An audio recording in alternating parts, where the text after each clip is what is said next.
Lock yourself in. Professor Ross Garnaut, you are in the cage. The premise of the cage is that we lock you in until you've answered the question. The question is always the same. How are you contributing to the creation of a post-carbon world? And in your case, your latest contribution is your latest book, Reset, building on previous books like Superpower and all the way back to your creation of a carbon tax for the Rudd-Gillard government. Perhaps you could show us Reset.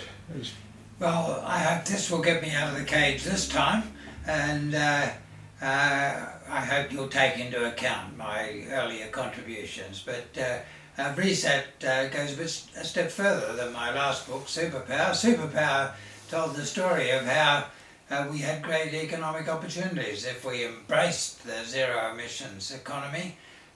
Reset, Restoring Australia after the pandemic recession, tells us that we don't have much choice. We'll grasp that opportunity or we're back in the dog days. So the fact that Superpower hasn't been adopted and resonates for me with your comment that I hope you get out of the cage this time. Your recommendations on a carbon tax for Australia were short-lived. Can you just comment on the relationship between the politics of the day and the kind of recipes that someone like you might recommend to politicians? Well, I had two shots at carbon pricing. One was for all of the state premiers and territory chief ministers and the Prime Minister. That was my first climate change review when Kevin Rudd was Prime Minister. Well, at least it led to recommendations for a carbon price that were accepted by the House of Representatives. Didn't get through the Senate, largely because Tony Abbott took over the Leader of the Opposition job from Malcolm Turnbull by a single vote after Malcolm had said he would pass it in the Senate. Then we had another shot when we had a multi-party committee for climate change under Julia Bishop as Prime Minister. This time it did get all the way through and became law, and for 2 years it worked, and emissions fell by 7 or 8% per annum for 2 years, and it didn't wipe Whyalla off the map. It was working exactly as it should have, without any economic side effects. Ordinary Australians prospered under it, but that was abolished by Tony Abbott. My book Superpower also had some effect. It's been very influential with state governments, I think, and including Conservative state governments. New South Wales, South Australia, Tasmania all have Liberal governments, and all are well on the superpower track. But I must say I haven't yet permanently persuaded the Conservatives in Canberra, but I hope that's not enough to keep me in the cage. So, I mean, you're able to crack a smile about it, but that must be fairly frustrating as someone who's thought as deeply as you have about these solutions. Oh, there have been depressing moments, that's for sure, Geoff, but it's not too late for us to still avoid the worst effects of climate change. Now, it is too late to avoid some quite serious effects. But we were always going to take a while to deal with things. If we get cracking now, really make ourselves part of a global effort to reach zero emissions by the middle of the century, hopefully a bit before that, we can certainly keep global temperature increases below 2 degrees. Go a bit further than that, aim for zero emissions a decade earlier than that, and we'll keep it to 1.5 degrees. That will avoid a lot of problems for our grandchildren and great-grandchildren. Still worth doing, although it would have been easier if we got going earlier. So I just want to run through some of the elements of I'm calling it a recipe, the ingredients of the recipe that is the basis of Reset. The work that you put in Superpower is summarised in 1 or 2 chapters for Reset, and the elements that I took as being most important for that are hydrogen as the basis of a renewable energy carrier, a way of carrying that energy and using that to power a green metals, green steel and green aluminium industry. Also the basis of perhaps a renewable transport sector, which goes hand in hand with the electrification of transport. And then the use of biomass to fuel plastics, pharmaceuticals, all of the things that we can use biomass to replace fossil fuels for.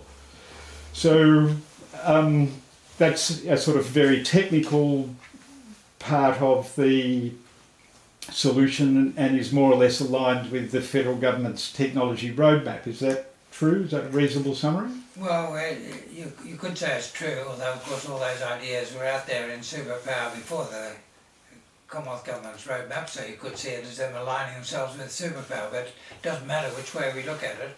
The federal government's ideas on technology are okay. The 5 priority technologies all have a place to play, and I said in superpower that they would all be a part of the solution. They're not the only technologies that are relevant, but we also need a destination. A roadmap without a destination's not as helpful as one with one. We need to know where we're going, and that has to be at very least zero emissions by the middle of the century. And the Commonwealth roadmap is a roadmap without an engine, without an engine to carry you across the landscape. And so you see an emissions target as an essential element, or the essential element of that destination? Well, it's an essential element, but you also need a motor to carry you towards that, and that means policies, and there's a range of relevant policies. You're quite right in your introduction to say that the 2 foundations of Australia as the superpower of the zero emissions world economy are our capacity to produce very low cost electricity in a zero emissions world, because we've got the best combinations of wind and solar in the developed world. The other foundation, the other building block is our capacity to absorb carbon in the landscape and grow biomass. We've got much more land per head of population or compared with the size of our economy than any other developed country. A lot of that land's not all that valuable in intensive agriculture, so it'll be more valuable in absorbing carbon and growing biomass for industry than in other uses. And those 2 advantages really set Australia up, and just as well they do, because the story of reset is a story of how we face some pretty big headwinds unless we embrace these new opportunities. But these new opportunities are so big that they can overcome the headwinds. Okay, so seeing the energy, the replacement of fossil fuels as one ingredient, and the sequestration of carbon into the soil as a second ingredient. One largely deals with the transport and the energy production sector, which of course is roughly 2/3 to 3/4 of global emissions, depending which country you look at. And the agriculture sector, the sort of what we think of as the rural industries in Australia, are also a significant contributor to climate change, but also many of the other environmental challenges we face, like biodiversity loss, the loss of nutrition from soil and pollution of our waterways.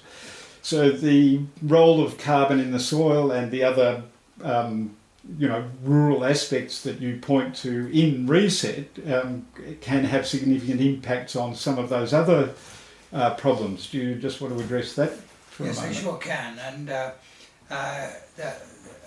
I'll talk for the moment about the second set of issues, carbon in the landscape. I've got a chapter of that in Reset. It was part of my original climate change review for all the premiers and for Prime Minister Rudd, and part of the report I gave Prime Minister Gillard's multi-party committee on climate change. So it's been a theme since the beginning, but we know more about how to make it work now. And it can be very big. And so 2 essential elements of that. One are the is the carbon that the plants put into the soil through their roots and through the, just the generation of life into the soil and the carbon that life leaves behind. The other is the burying of biochar or char through pyrolysis. But the other parts of your carbon sequestration recipe include timber buildings and the use of biomass for the production of things that we currently use fossil fuel for. Yeah, that's right. There's two basic ways in which you can absorb carbon in the landscape. One is carbon in soils, the other is in living plants. And we can take a fair bit of both. In fact, we will probably absorb as much carbon as Australia is going to emit from all its existing activities between now and 2050 by making good use of our carbon in the soils. Some of these new sources of carbon you can harvest sustainably, and a lot of Australian plants, because they've adapted to our fire-prone environment, are very good at that. You can cut them off and they grow again. I mention in the book the mallee, which is a big story in southern Australia in drier areas. The mallee is used to fire coming every now and again and cutting it off the stump, so it grows its trunk underground. The trunk gets bigger and bigger. We call it a mallee root, but it's actually mallee trunk, and just sprouts again. And so you're sequestering more and more carbon under the ground at the same time as you're renewing biomass above the ground. Now, if you're only interested in carbon, you just have one plant, mallee, dominating in one region, mulga in another. In the top end it might be the red mahogany eucalypt, but often this will have other environmental negative effects. Got to take account of biodiversity, and fortunately Australian governments are starting to recognise that there are multiple environmental values that we've got to care about, and if you've got rewards for capturing carbon at the same time as you've got rewards for biodiversity, and you're allowed to put these together, then managing your plants so that you get a lot of carbon but also maintain biodiversity happens through market processes. Queensland's Land Restoration Fund allows that because it makes payments on top of the carbon you get. So if we're clever, we can have our carbon cake and eat it as well. All right, well, I do want to move on to the economic parts of your strategy rather than the technical ones that we've just talked about, but I'm just going to take a short break there so that you can make yourself comfortable in the cage. Well, I'm hoping to get out of the cage in my next set of answers, but we'll see how I go. The cage. The cage is physically in the Triple Z FM studios in Brisbane, Australia. Great place to lock people up.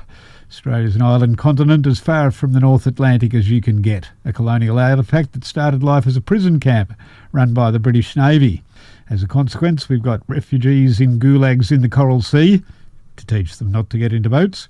We've got Indigenous kids in facilities where we tear gas them in their beds to teach them a lesson. And we routinely kill prisoners as part of our deaths in custody program to teach their friends a lesson.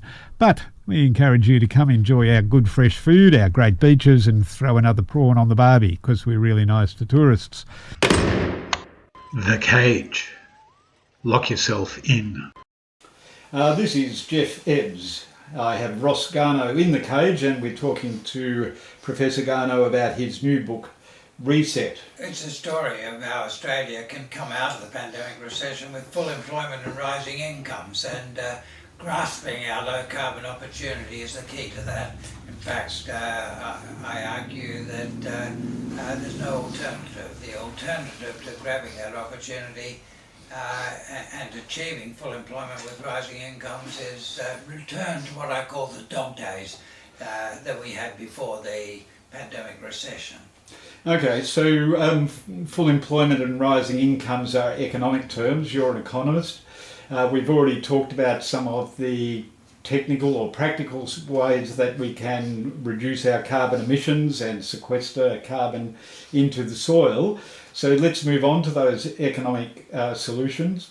One of the ways that you talk about managing to achieve full employment and with manageable debt is what you call the Australian income security. I think I've got that a little bit wrong. Perhaps you can correct me there, which is a sort of model of a universal basic income. Do you want to talk to that for a moment? Yeah, so well, first, what do we mean by full employment? Full employment is as close as possible to everyone who wants a job having that job and as many hours of employment as they want. And we won't know when we're there until the labour market is so tight, people are finding jobs so easily that wages are rising in the marketplace. So the test of full employment is whether wages are rising. Well, it's a long time since market pressures have led to increasing wages in Australia, but that's where we need to be for full employment. And our objective should be full employment and rising incomes. We can get to full employment just by spending a lot more government money, double the size of JobKeeper and JobSeeker, and that will get us to full employment. But it won't be sustainable, it won't be followed by rising incomes. It'll lead to excessive debt. So we've got to do those things together. We also have to have some structural reforms to use our labour and our skills more productively. And I'm suggesting two big reforms to do that. One is a change in the corporate income tax away from the conventional corporate tax towards a cash flow tax. That will give businesses much more incentive for investment and innovation.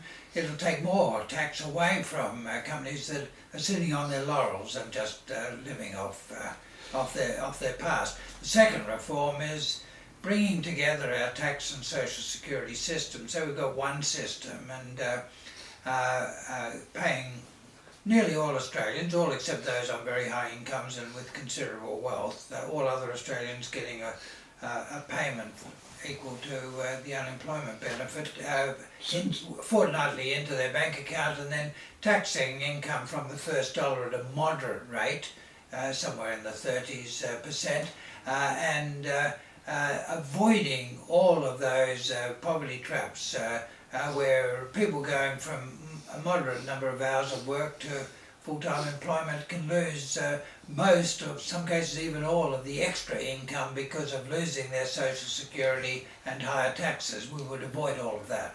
So let's break those two apart, because they are both controversial ideas in some circles, and I want to sort of whack them into pretty simple terms so that the people who come up with three-word slogans that might rubbish those things, that we can deal with the kinds of problems. So let's start with the idea of making sure that people have enough money to live on, to avoid the poverty trap. Since we're trying to manage full employment and debt levels, it may seem counterintuitive to some people, that we would give people money when they're not working. Surely that would reduce employment and increase debt, but you're suggesting that it's a way to head towards full employment and manageable debt. Well, full employment you've got to get to through other mechanisms. That's what I've got to say about monetary policy, making sure we don't have higher interest rates than the rest of the world, making sure that our central bank is doing as much to expand the money supply. But you are suggesting that sort of payment couldn't help people get out of the poverty trap that stops them from working. What the minimum basic income or the negative income tax does, I call it Australian income security, because the amount of money they lose through taxation once they're in the labour force is moderate. They've got an incentive to work the number of hours they would like to work. They don't lose all of the extra money. Now what that will do is, once we've got full employment, that will encourage them to participate more in the labour force. That will increase the size of the economy after we've got full employment. It's not so essential for getting to full employment, it's essential for expanding the economy once we're at full employment. Once we've got everyone in a job who wants one, and they'll want to work more if they're keeping more of their income. How it helps achieve full employment is, achieving full employment requires doing a lot of things to improve productivity, and sometimes that's fairly disruptive. People will be prepared to accept that disruption if they think that the overall framework of policy is fair, if the benefits of what we're doing is distributed fairly, and the income tax reform, the social security reform around Australian income security will increase awareness that the overall effects of what we're doing is fair. That will make reform politically manageable and give us the productivity growth that will help full employment. So indirectly it helps full employment, and it makes the economy bigger after we've got to full employment. And so what about its impact on debt? The level of debt is largely determined by at full employment by the balance we maintain between increasing government demand and having growth in our export industries, our trade exposed industries. We can get to full employment just by expanding government expenditure funded by debt, but if we do everything that way, and that's what we've had so far, the big employment growth we've had since the depth of COVID in the middle of last year has largely come through that government expenditure. Very welcome, was the right thing to do. But it doesn't lead to rising incomes when you get to full employment, and it doesn't lead to sustainable full employment because you're left with excessive debt. We've got to make sure that alongside that we get a lot of investment and growth in our export industries. We get that through the corporate tax reform, I suggest, by not running monetary policy so tight that we keep the exchange rate high, and we get that by embracing the new export opportunities in the low carbon economy. Well, let's just focus on that corporate tax return.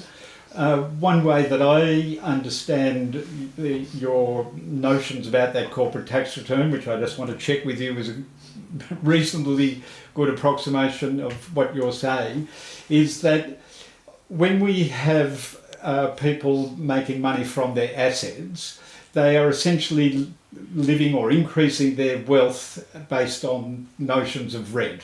And so it's not going into productive capital. So you've got gains based on exclusive ownership of assets. Yeah.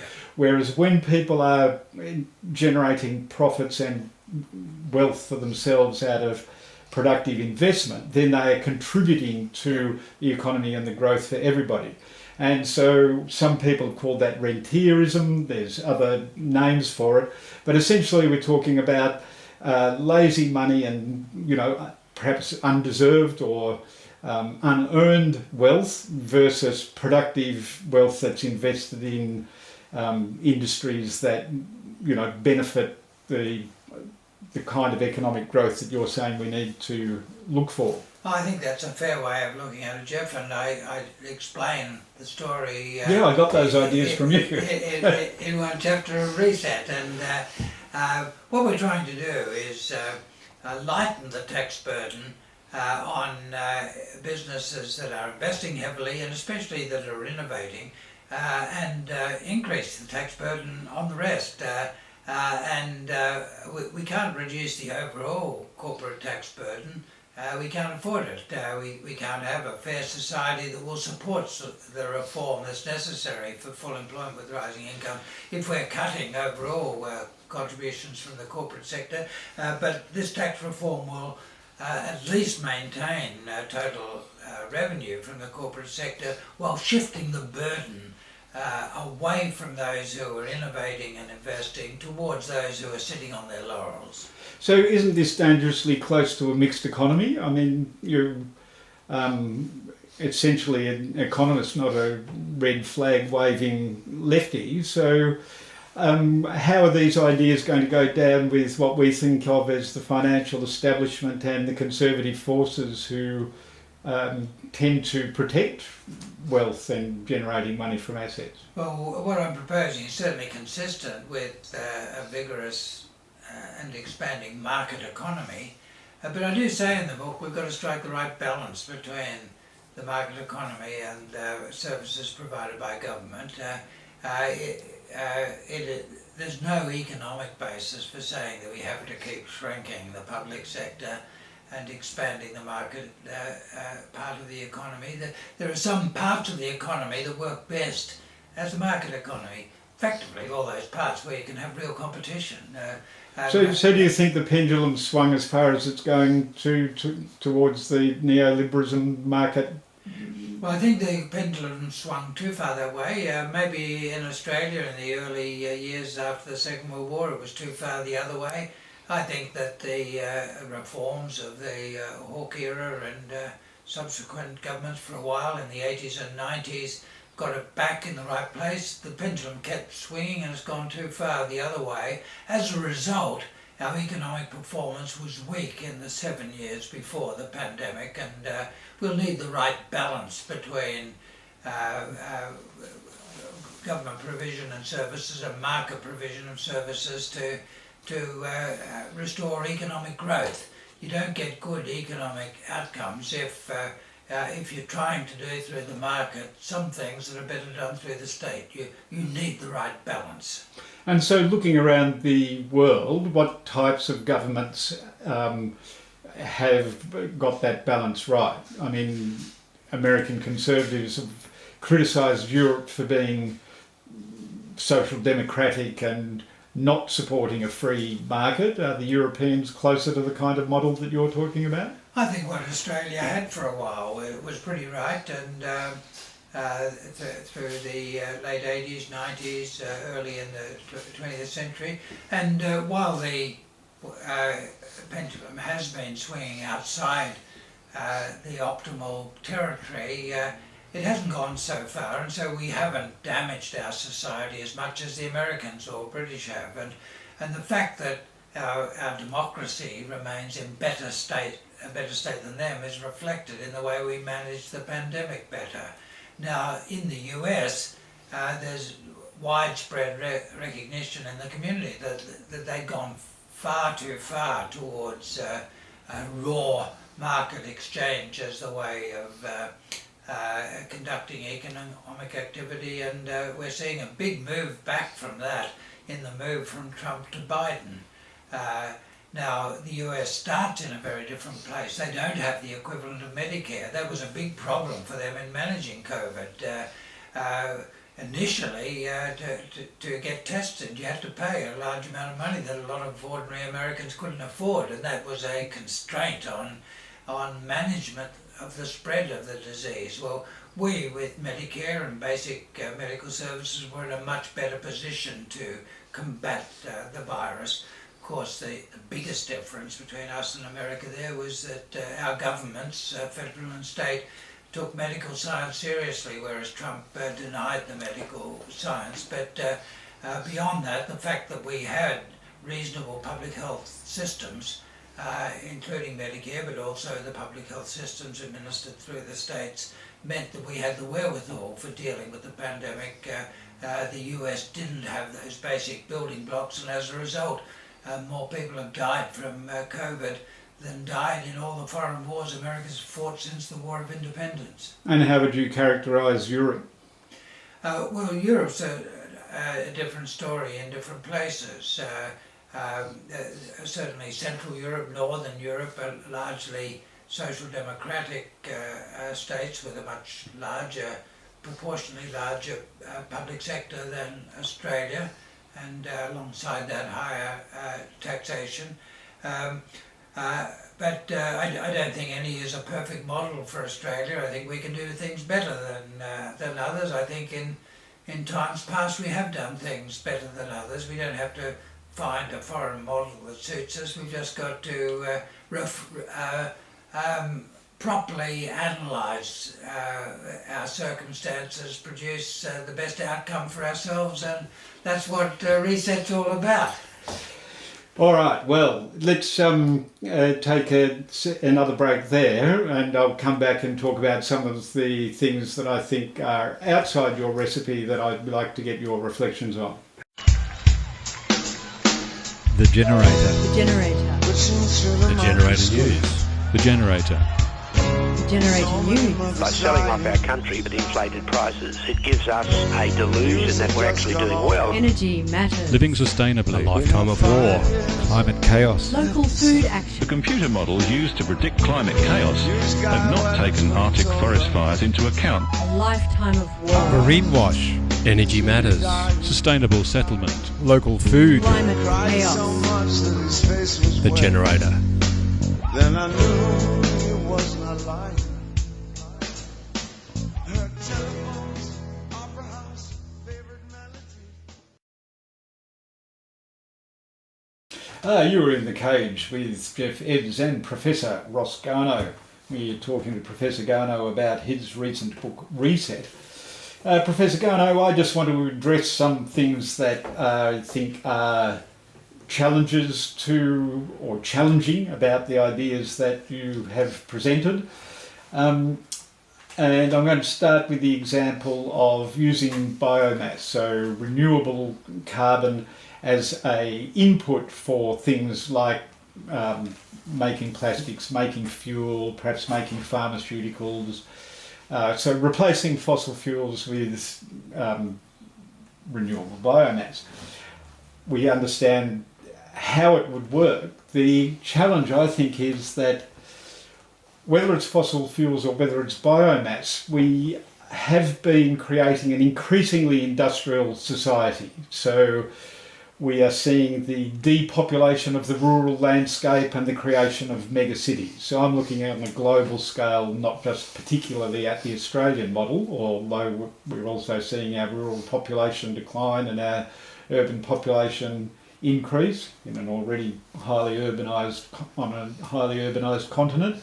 And so the exciting as the prospect of seeing the industrial applications of biomass to create all of those things and replacing fossil fuel would seem to me to be increasing the ongoing industrialisation of society. Could you talk about whether you think that's true, whether you think that's important, and what you think the vision of the future is in that context? Well, Geoff, the questions you've asked relate a bit to the bigger question that's sometimes asked about whether economic growth can continue without serious destabilisation of the natural environment that makes our civilization possible. And very important, we've got a clear idea about what we mean by economic growth.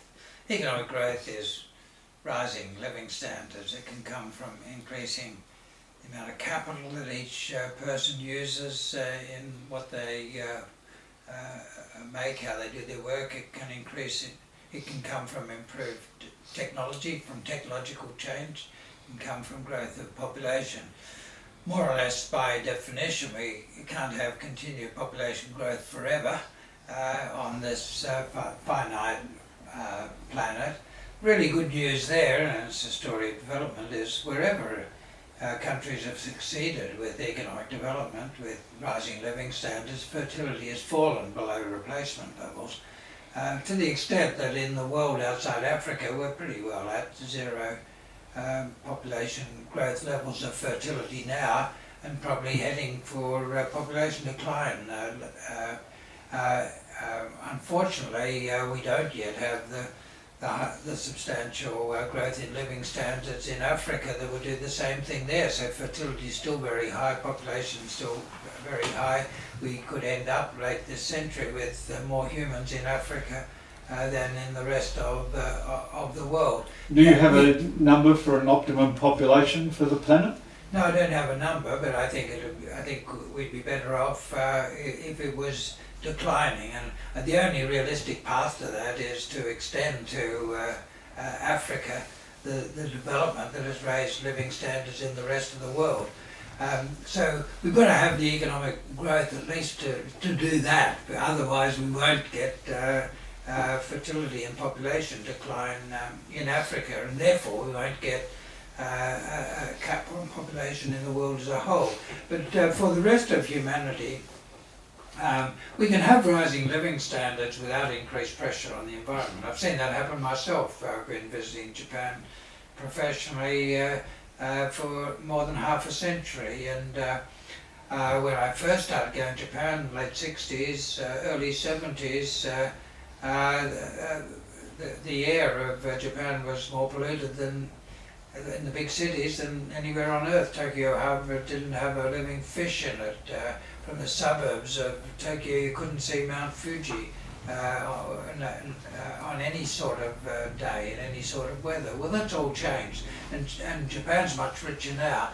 Japan changed the relationship between economic activity and pressure on the environment. It came to use much less energy, have much less pollution, and technological change can focus growth into areas that can reverse pressure on the environment. We can have better health services, better education services without increasing pressure on the environment. We can make things in different ways. Now, you raised a particular challenge of biomass, and there, to be sure, we have to be careful about how we manage increased output of biomass for industry, and certainly not the only thing we want to do. We have to be mindful of the value of biodiversity.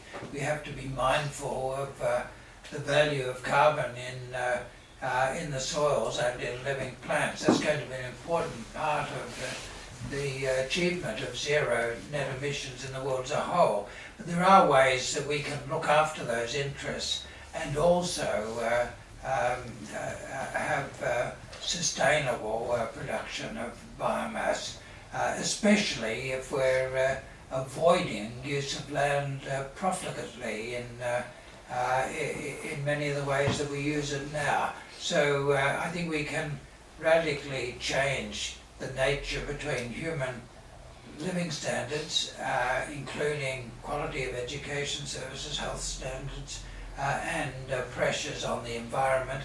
That's to do with doing things in a different way. That's to do with technological improvement.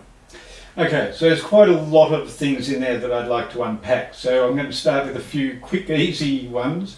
My understanding is that the Japanese economy in terms of GDP measurement has been fairly flat for about the last 3 decades. Am I reading that incorrectly? No, it's been, 3 decades. The increase has been moderate. Japanese population is now declining. Japanese output per person has been increasing, but it's been increasing in ways that haven't increased pressure on the environment. Now, Japanese population is declining partly because they're prosperous and wealthy, and it's a law of nature to which there's no exception, that once people reach those living standards, fertility declines and population decline follows unless you have large immigration. Well, that's where Japan is. But hasn't the Japanese government resisted calls for immigration and external borrowing to restart and re-kick their economy in ways that would suit the rest of the world? Oh, certainly Japan doesn't do any external borrowing on balance because they save so much themselves. They're a big lender to the rest of the world. But Japanese output per person has been increasing in the last decade, faster than Australia's. Australia's bottom of the list in terms of growth in output per person. If you like zero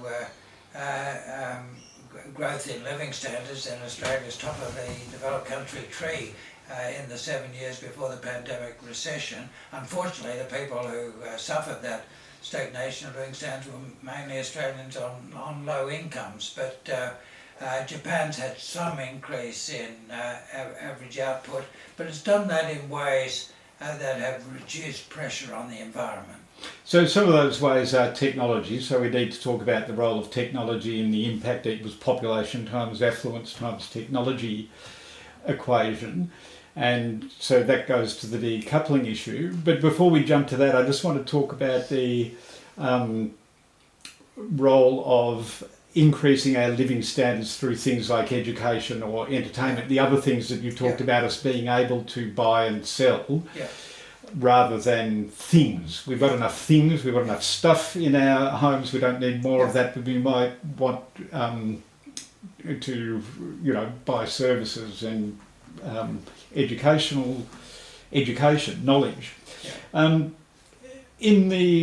old enough to remember leisure studies in the 70s, and my first jobs in technology were all about automating menial tasks so that we had more leisure time.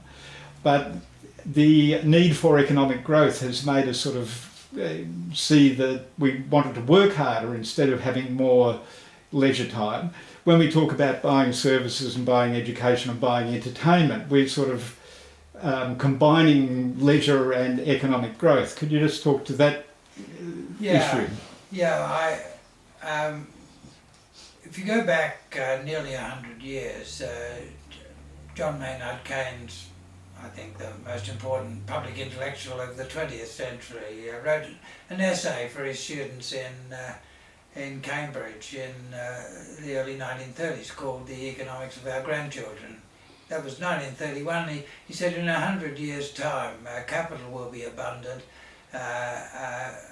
labour will be scarce, and people won't have great high income simply because they own capital, interest rates will be low, and productivity will have increased so much that we will be able to achieve our wants with much less work, much more leisure. Well, when you analyse what's actually happened, I think he was right, but we've taken leisure in ways that might have surprised him. We've taken a lot of the drudgery out of housework, which used to keep women in the household employed in drudgery, a full day of washing through hand mechanisms and the cleaning without modern appliances.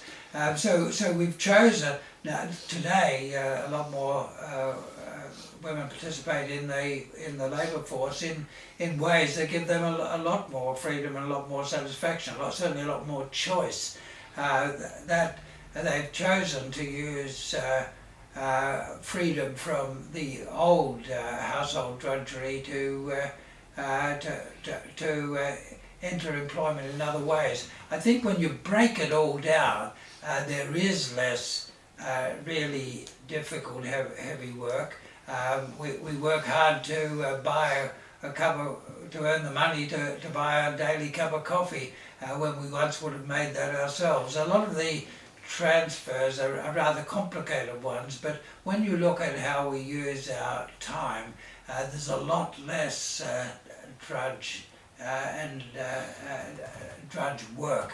Haven't we also created what David Graeber, for example, calls bullshit jobs? That's the name of his book about, one of the toxic effects of our focus on economic growth, that we create jobs to create full employment. We're following each other around with clipboards, measuring everything we do. We're uploading 47 days of video to online networks every hour, and some of our economy seems to be an artifice to maintain economic growth that may or may not be contributing to an actual beneficial lifestyle. Well, I don't think anyone's planning to maintain economic growth by having us consume useless things. Don't you? No, I think we're doing that ourselves, and so that's a human instinct rather than a corporate. And we can break free of that individually. We can choose to ride a bike to work. Okay. Ride a bike across town. I do, and and I think it's much more efficient, apart from being much more enjoyable. And over time we'll learn to, I hope we'll learn to use our leisure better. Unfortunately, some of the ways that we enjoy ourselves seem to involve less and less of the higher cultures. And I think the internet's contributed to some downgrading of culture in those effects. But we do have to put more effort into using what money we have and what time we have in ways that are more uplifting. That goes to my concern about replacing fossil fuels with biomass or with, say, hydrogen generated from solar power used to extract the hydrogen from water.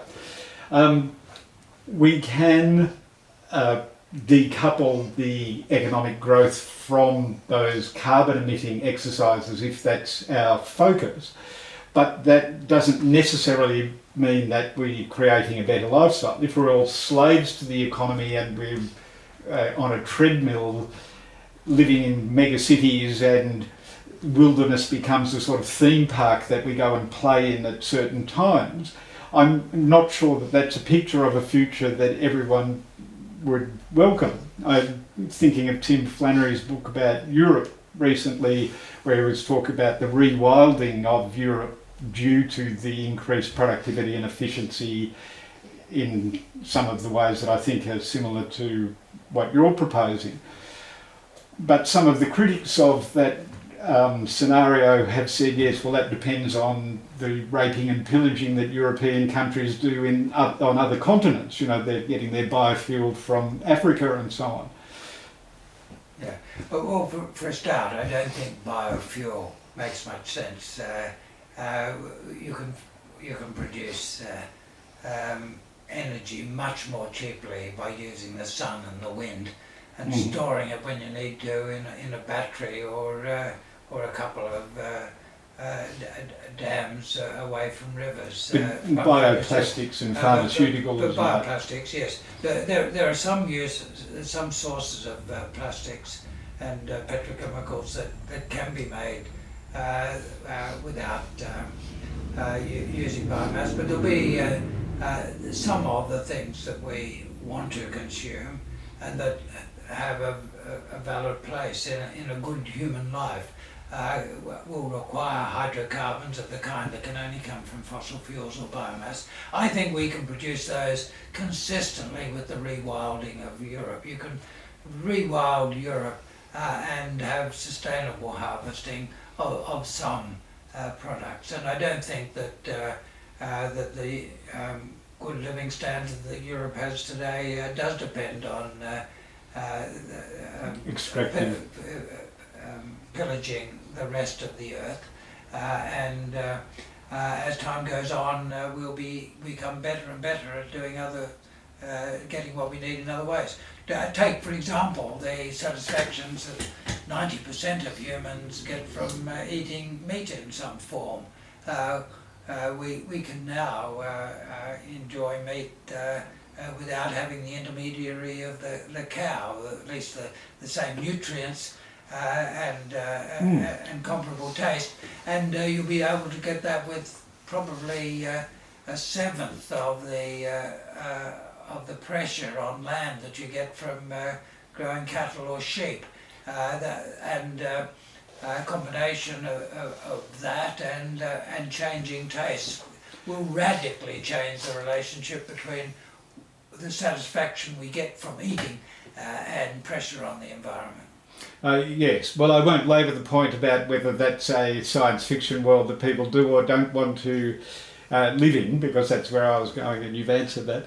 I just want to sort of finish up by looking at the role of technology in the impact equals population times affluence times technology equation. So you've talked about the ability to decouple economic growth from the impact that we currently see economic growth having. Some of the critics of the notion of decoupling point out that the efforts we've made so far to use technology to continue to increase our affluence, have not been terribly efficient, and that to reduce the impact to the number of orders of magnitude we need to prevent disastrous climate change mean that we need many more orders of magnitude of improvements in technological efficiency. So that's that's a major problem with the notion of being able to decouple. Can you just address that? I think that if Australia set about it with real intent, we could have zero emissions in the 2030s. Not only have zero emissions, but contribute to getting rid of somewhere between 7 and 9% of global emissions. Now that's not a bad contribution for something like 1/3% of the world's population. If we use our sun and our wind to make electricity, to make hydrogen, to turn our iron ore into iron metal, then just in the iron ore exports that we make to the rest of the world and that are currently converted by use of coal, a lot of it our own coal, into iron and steel, converting that to hydrogen made from renewable energy being the reductant would reduce global emissions by 3%. That's 3 times Australia's current total emissions. So we decarbonise ourselves by the 2030s, we turn our own iron ore into iron metal by the 2030s, supply the rest of the world with zero emissions iron. We've reduced global emissions by 4%. Do the same with our aluminium ores, which we export to the world, turn them into aluminium metal using Australian solar and wind, and we've reduced global emissions by another 1 or 2%. So it's no fantasy to think that we could have zero emissions economic activity in Australia by the mid-30s. We could contribute many times that amount to the global decarbonisation effort through cleverly using our own renewable energy resources. The world as a whole can deal with climate change by having zero emissions. That we don't is a function of the flaws in our political system. And in a democracy, when you're getting bad policy outcomes, sure, you can point to corruption of the policy process, the role of money in the policy process, but we've got a lot of influence ourselves as citizens. As Shakespeare would have said, the flaws are not in our fates but in ourselves. Excellent. Well, that's a very powerful statement about the climate and the emissions. The other challenge that we have are the social justice issues, the equitable sharing. You mentioned Africa. The fact that 2 of your 4 main pillars of in Reset are about the universal basic income and, not your term, but that idea. And again, rentierism, not your term, but your idea of taxing cash flow rather than income, address social justice rather than environmental issues means that the problem's not just one of carbon emissions. And so the danger is that we create a carbon efficient economy that prevents us from dying from climate change, but we continue to exploit a big chunk of the population and not address those social issues. So do you want to talk to that for a moment? Yeah, well, anyone who's followed my work for the last 50 years would not accuse me of emphasising climate to the detriment of social justice. And my own view is that unless we deal with the social justice issues, we'll lose our democracy. And I think that would be tragic. Without dealing with social justice issues, then democracy throws up people like President Trump, manipulated by the Koch brothers and Rupert Murdoch and Fox News.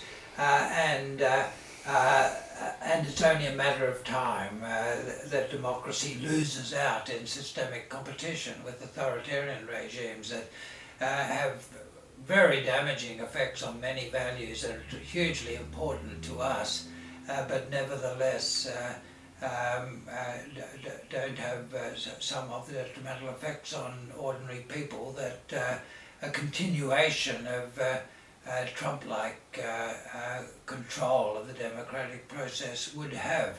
So social justice issues are essential for the success of democracy. I think that democracy is essential for the realisation of our potential as a civilization. It would be the end of most of the things that we think are good. If we lost our democracy, we won't live in a good democratic world in future unless we can make democracy work for social justice. I've got a couple of practical suggestions in Reset, but of course that's only part of the story. It's a big struggle, but it's the crucial struggle. We've got to deal with climate and challenges to the stability of our environment.